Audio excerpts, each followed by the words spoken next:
Establishment نے اپنا پورا کا پورا وزن سہیل آفریدی کے مخالف پلڑے میں ڈال دیا تھا، لیکن انہیں ناکامی ہوئی۔ ہم نے اسی لیے گزارش کی تھی کہ D G I S P R کو اس طرح کی پوزیشن نہیں لینی چاہیے، انہیں یہ نہیں کہنا چاہیے تھا کہ ریاست ایک ایسے شخص کو وزیر اعلیٰ نہیں بننے دے گی جو آپریشنز کا مخالف ہو۔ اور دیکھیے اس کو کہتے ہیں نادان دوست۔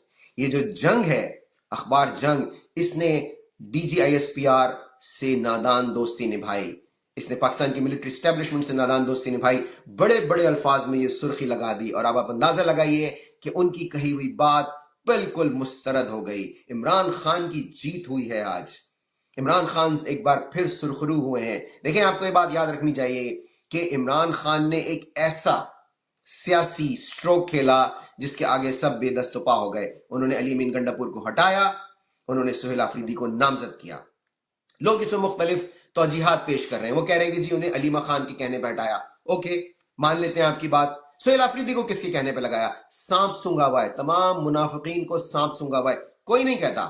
اگر عمران خان کو سہیل آفریدی کو لگانا ہے، ان کی اپنی چوائس ہے، تو انہیں ضروری ہے کہ وہ کسی اور کے کہنے پہ علی امین گنڈاپور کو ہٹائیں گے؟